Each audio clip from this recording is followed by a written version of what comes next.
Hello and welcome to Emerging Aurora's Off the Cuff, the podcast that brings you inspiring stories behind the local businesses driving our community forward.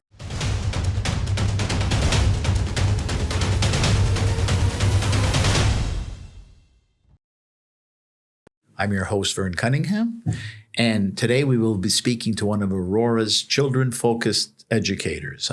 Hopefully I've got that right, but anyway, local entrepreneurs are those who want to know, or the podcast is for those who want to know more about local entrepreneurs and want to peek into what makes our economy so vibrant. Today, our guest is Anu Bidani, the CEO of STEM Minds. Welcome, Annie. Well, thank you, Warren. It's a pleasure to be here today. Thank you. I think the pleasure's all mine, but thank you anyway. Okay, let's start with your story. I have notes here, and we'll just take it from there, and we can wander off the notes. It's not a problem. So what is the background of STEM Minds, and how has the town shaped your journey? So my background is actually in tech. I was 20 years in corporate tech. Genuinely enjoyed a great career. I came in here as a new immigrant, got into the workforce, and I had a great career ride. And along the journey, obviously, I had a family, I had kids, and I realized my kids weren't building the skills I think they should be building, coming from the lens of an employer, where I was in a place of hiring, I was looking for talent, and realized my own kids weren't building the skills that I knew they should be getting because I was expecting to see them as I was hiring. And that led me to kind of figure out a different path for myself. And in 2016, I decided to launch STEM Minds as a business focused on STEM education for kids. At that time, STEM education was not as actively taught in classrooms as it's today, but at that time it wasn't.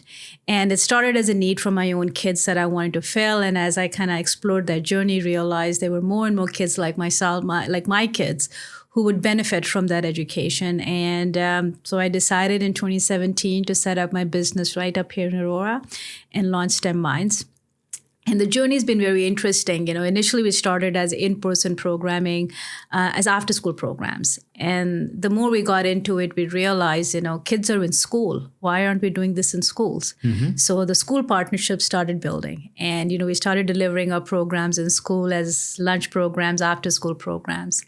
And as that journey evolved, more and more people would ask, are you a franchise? And I would say, no, we're just a local business here, but, happy to support students no matter where they are. And that journey led me to think about, how do I make this scalable that anyone can access what we're building? Because education should have no boundaries. Anybody should be able to learn. And so in 2019, I got an IRAP grant and I built an online learning platform, translating everything we were teaching in person to online. And it started as a platform for 20 courses, which is now up to 75 plus. And so 2019, I'm building this platform, and 2020 COVID hit. And and our platform was ready for virtual learning because we had already built it and we were already thinking about it. And so that journey kind of really beautifully supported a lot of families during that phase, during COVID, post-COVID. And as this journey evolved, my children grew. And then the conversation shifted from STEM education to climate change anxiety. What are we doing in this world? We're not protecting our planet for the next generation.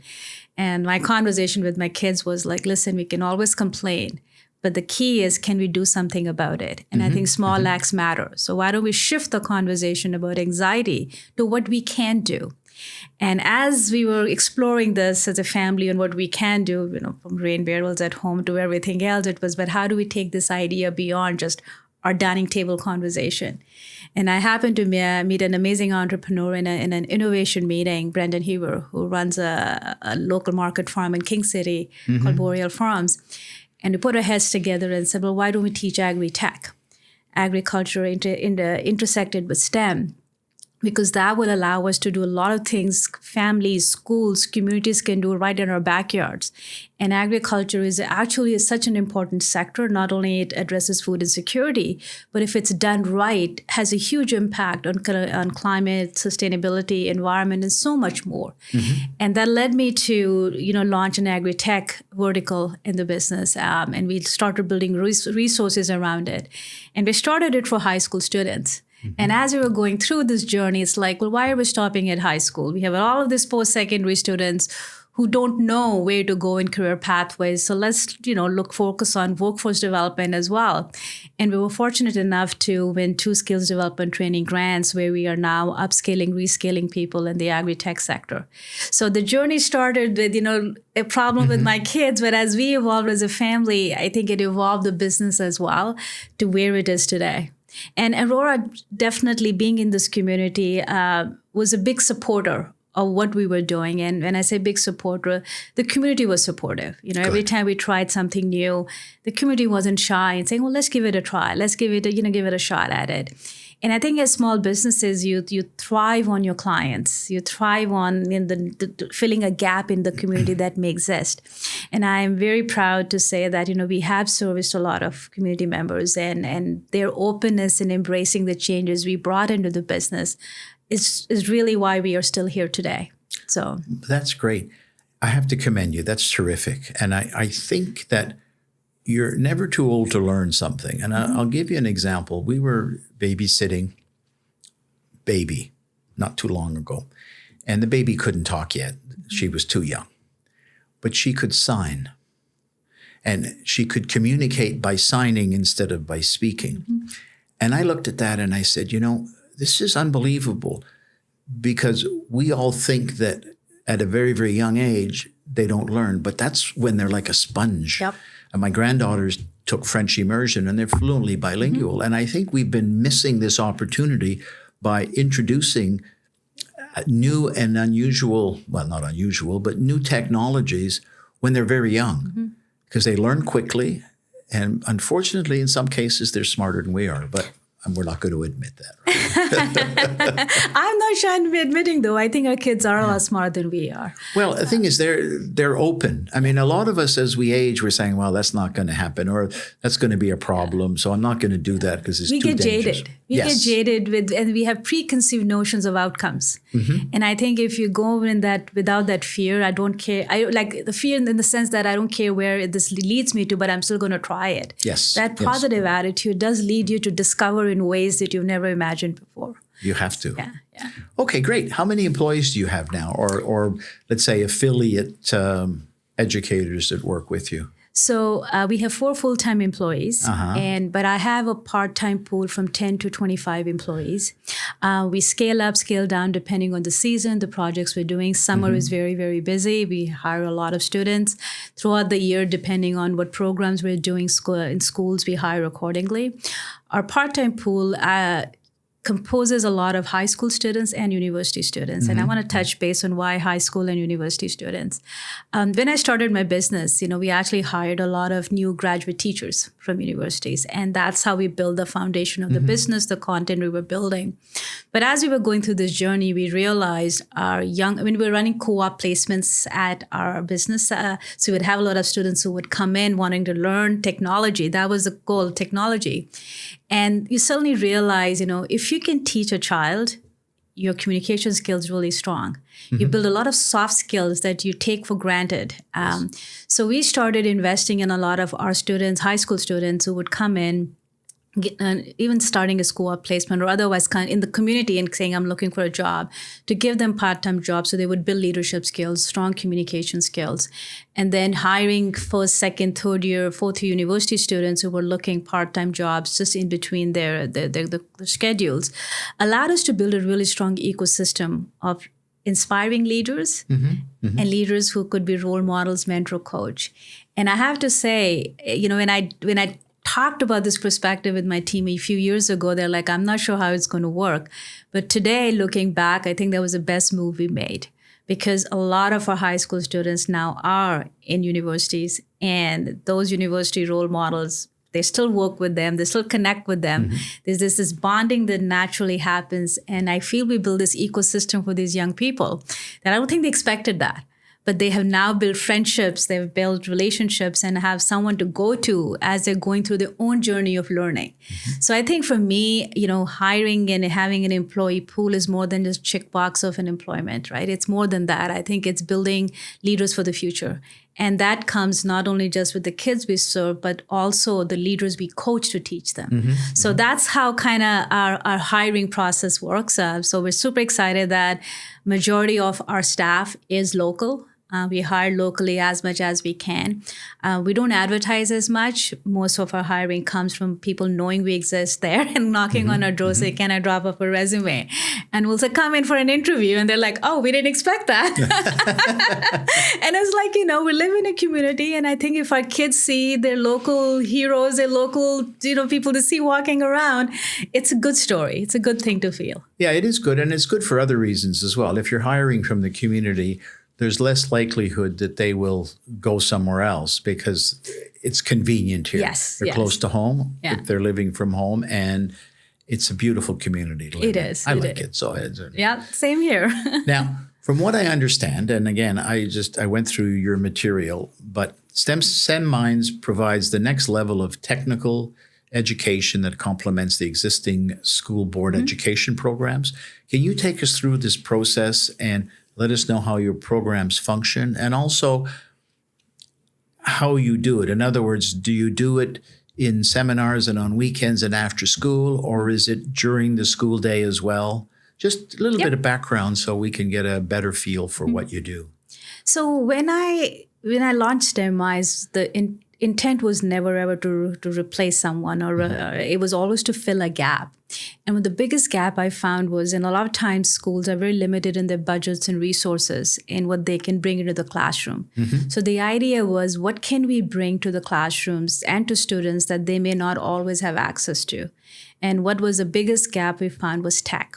So our STEM Minds location is very tech-enabled, from laptops to iPads to 6, 7, 8 types of different robots we use, tools we use. Right. And so the idea was to bring STEM education from a lens of filling that gap. So we do teach coding, we teach robotics, entrepreneurship, digital design. We've got a very extensive suite of programming.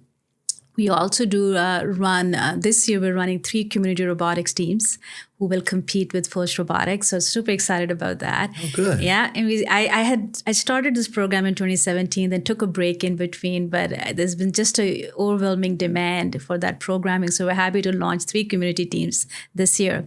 But the idea was, how do we now get more kids access to these tools?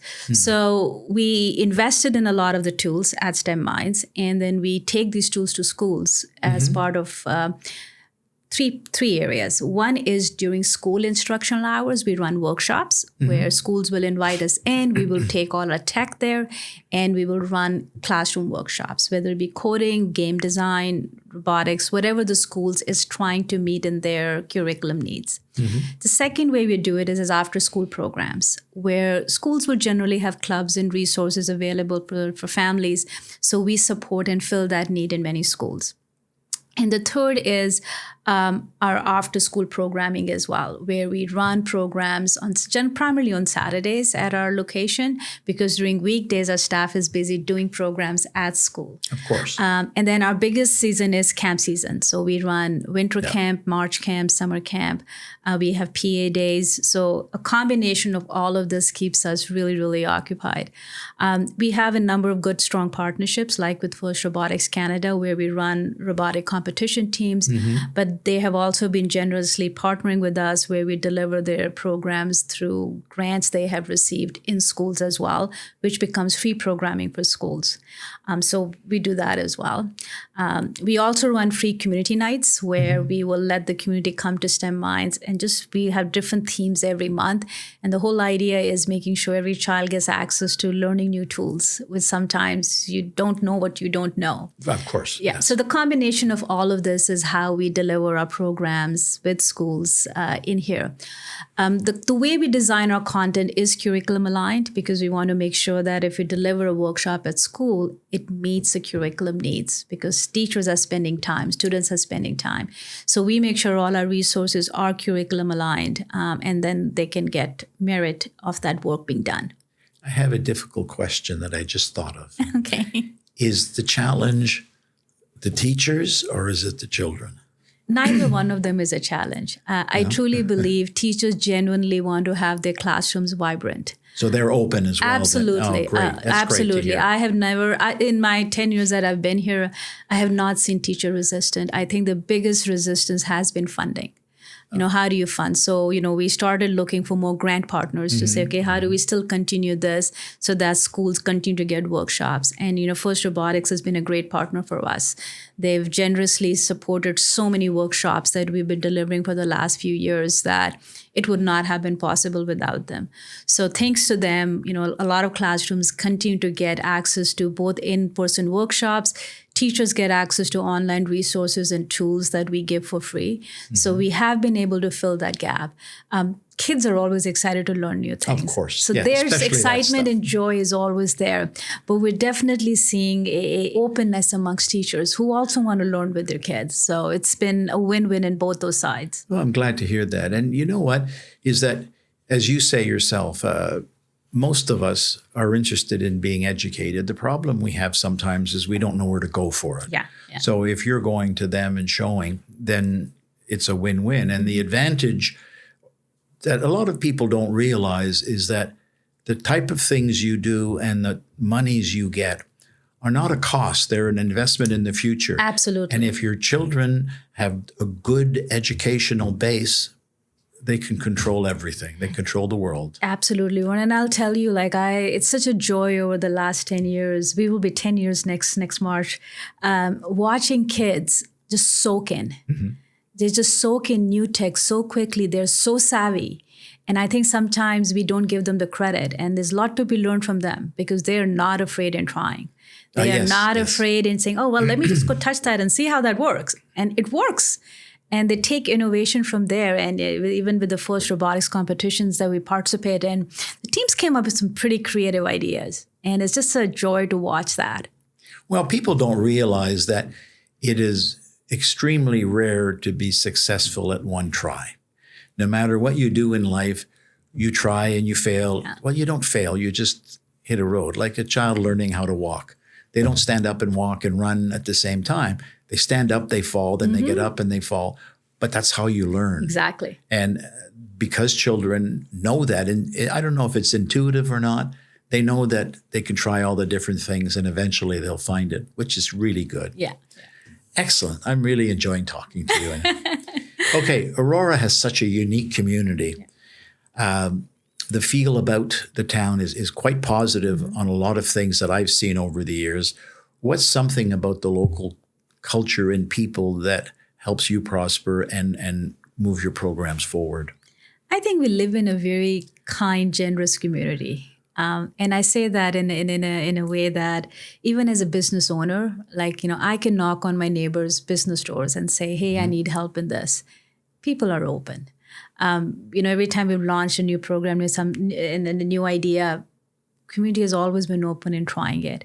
So I think we live in a very positive community that's open to trying new things, open to giving new businesses a shot. And I think it makes a big difference. Yes. I'm a resident of Aurora myself. I can walk on the street and I can see my neighbors. Their kids are in my programs. We can have a conversation. It's just such a lovely feeling to be part of that. It allows us to connect as human beings, right? Not everything is business. Not everything has to be, black and white. I just think being able to enjoy people and enjoy your community in a positive way just leaves you with this sense of contentment and satisfaction that you're in a good place. And especially when you hear everything that's happening around the world, it almost feels a privilege to be where you are, where there is this sense of connection. Yeah, I think it's important too. I belong to a number of service clubs in the town, and it's really quite amazing how good-hearted the people are. Yeah.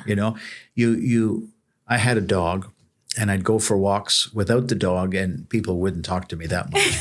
But with the dog, everyone was my friend. Yeah. And it was kind of nice because we're all nervous talking to strangers because we don't know how they're going to react to you. But most people that I've come across, with or without the dog, are really sincerely down deep. They're very nice people. They are. I mean, I have a dog too, and it's funny. People know us by who our dog is because she barks at everybody.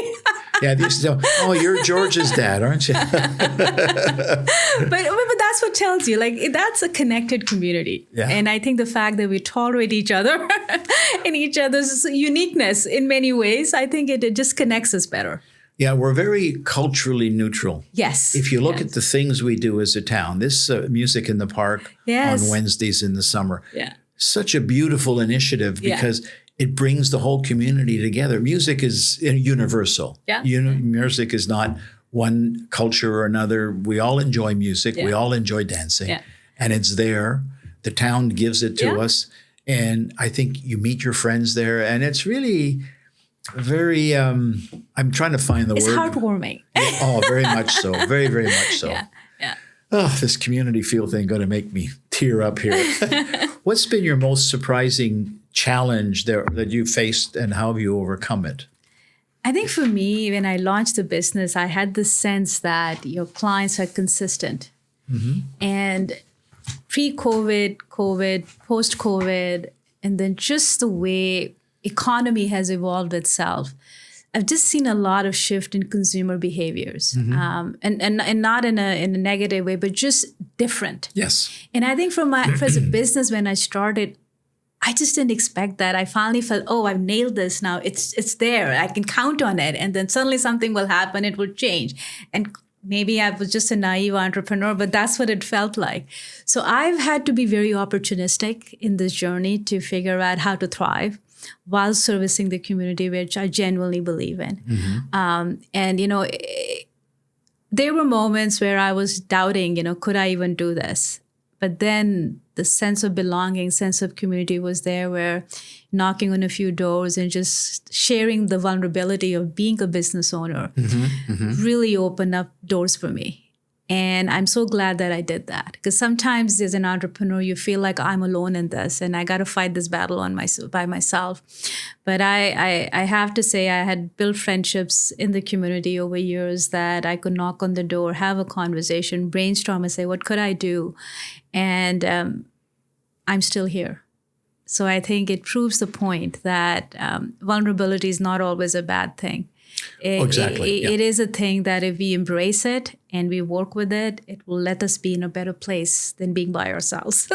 But you know what I have found is that people will help you without a hidden agenda. In a lot of cases, people say, well, I'll help you out, but it'll cost you 20% or, whatever. Yeah. But here people are prepared to help you without strings. Yeah. And that's what makes it so special. Yeah. Because down deep that they care. Exactly. Caring is what it's all about. It right? is, absolutely. I mean, the other thing is also, if we want our kids to grow up with values, I think we as a community need to show them that we also carry those values. So I think if we want our kids to be kind and generous, I think we owe it to them to do it ourselves, right? So. Good. Okay. I got another question for you. Yes. If you could collaborate with any other educational leaders in Aurora or York region, who would it be and what would you love to create together? I would love to continue to work with our school boards. I truly believe that STEM education, advancing education needs to be taught in our schools. And any way we can help collaborate, work together is what I would love to do. We've created all these amazing resources for teaching. They're not for shelf. They are for kids, for teachers. And I would just love to continue to do that wherever those opportunities for collaboration exist. Well, good for you. It's always a challenge when you start a business. Okay. How can businesses support your initiative and be of value to your programs in order to achieve collective success? Because the people that you train become the employees of the future. So businesses have very much an advantage with what you're doing. Yeah. So my ask was, we want every community member, every child to have access to good education. And our school systems are trying absolutely hard to do that. But if we can get corporate sponsorships to run programs that for the community, is a win-win for everyone. Because the more children get advanced education and more forward-looking education, the more they will be prepared. And we are capable of providing that service. because schools are always tight with funding, corporate sponsorship makes a very big difference. So if we can get corporate sponsors who are willing to invest in youth, we would love to work with them and then give back to the community. Because we've already done that through the support of First Robotics Canada. And if we can continue to do that with other partners, I think we will genuinely support our education system in parallel to have young leaders just blossom and grow into global leaders. That's what life's all about. It is. Okay, now I mentioned to you before we started this podcast about this CBC program yesterday that I was listening to as I was driving to pick up some stuff. But they were saying that Canada's in the top 10 globally for educated population, or number of the population that's educated, but that's slipping. I don't know why, but have we kind of lost our way when it comes to the advantage of education? And not lost our way, because we're still doing a good job. So I'm not being critical of the system. I'm just wondering if other people are just getting better and we're okay too, or if they're still the same and we're not growing. Yeah, it's a very interesting perspective. So a few years ago, I was selected in a EdTech accelerator program out of Singapore. And I had the opportunity to see what other countries were doing specifically in the EdTech landscape. And it was very interesting in Asia, and even in Singapore, they brought AI into the public system classrooms over 6 years ago. It was a program initiated through the government, which kind of filtered down all the way. And today, AI is utilized in the classroom. They're taught in the classrooms. They've embraced technology a lot faster. What I'm finding, as I monitor the landscape, is that a lot of these countries in Asia are adopting technology much faster than we are doing in North America for different reasons. I think we are so sometimes afraid to try something new because we want it right in the classrooms. We want it right for the kids. We want it right for the teachers. But by the time we try to figure out the next evolution of technology is already there. Yes. So I think it's about speed to market adoption, new technology, new ways of teaching, and that I think we have been a little bit slow at. I do believe that a lot of school boards are talking about AI frameworks, bringing them into the classroom. I think if we can speed up the adoption rate, we will definitely catch up. But I also know that we are very resilient. We've done really, really well in the global landscape into our own education frameworks. So we're not that far behind, but means that if we just have to be cognizant of the fact that everybody else is catching up. Yes. So we've got to move faster in those adoptions and hopefully continue to be competitive in the global stage. Well, as we were speaking about before, is that people are afraid of AI. They look at AI and they say, boy, that could be very destructive. And the example I gave to you is simple hammer. A hammer is a tool like AI is. You can use it to put in nails, which is constructive, or you can use it to hurt people, which is destructive. But you don't ban hammers because someone can use it incorrectly. And AI is probably the same thing. There'll always be people trying to use it incorrectly. Absolutely. No matter what you develop, they're doing it now. You're on the internet. There's always scam coming out trying to separate you from whatever resources you have. Yeah. And very, very difficult to track. So I think you're right. We have to get in there, put some safeguards in place, obviously, but not put it on the shelf and forget about it because the world is not doing that. Yeah. And AI is here to stay. It's not going to go away. And so the key is let's learn our boundaries, what we're comfortable, what we're not comfortable with, and start using it, right? Unless we won't know what our boundaries are either and what's right versus what's wrong for us as a nation, right? So I think we do need to embrace it, but do put boundaries in place because it's changing too fast. Yes. You can't protect yourself if you're not in that environment. Yeah. For example, a lot of the scams that come into Canada come from overseas. Yep. At one time, we had letters coming in from Nigeria about a prince that wanted to give you 50% of his income if you'd go to the bank and get money for him. Yeah. And then it became coming out of Russia and Ukraine and other Eastern European countries would have scams coming out all the time, and from everywhere else too. I don't want to pinpoint one area more than another, but it was just, you look at where it comes from on the email top of the email, and you see Signature, when you yeah. click on it, it tells you it's .ru or Yeah. it's dot somewhere else. You know? So Exactly, you yeah. say, oh, that's not .ca. I mean, that's where education is powerful, right? Yes. I think education empowers us to make choices, decisions that are right for us. So I think we do need to educate ourselves, and education comes primarily by doing it, by trying it, right? So, And that enables us to protect Exactly. ourselves as well. yeah. Okay. Very good. I'm really enjoying this. I know you're a very competent person, and I'm really pleased that you're doing well. Now, if you could give one piece of advice to someone thinking of starting or growing a business in Aurora, such as yours primarily, but anyone, what would it be? I would say we are actually very fortunate to have a great business ecosystem here, and not only just in Aurora, in York region. I mean, we've got amazing business offices being built and constructed. So there's a lot of resources that are available to businesses. But York region also has an amazing program to support startups and small businesses, from resources to connections to get them started. I would say to anyone wanting to open a business, don't feel shy in knocking on those doors and those resources. Because for me, I started my business with one phone call to York Small Business Enterprise Center. I want to launch a business, but I don't know where to start. I don't know anyone in education. That was my conversation.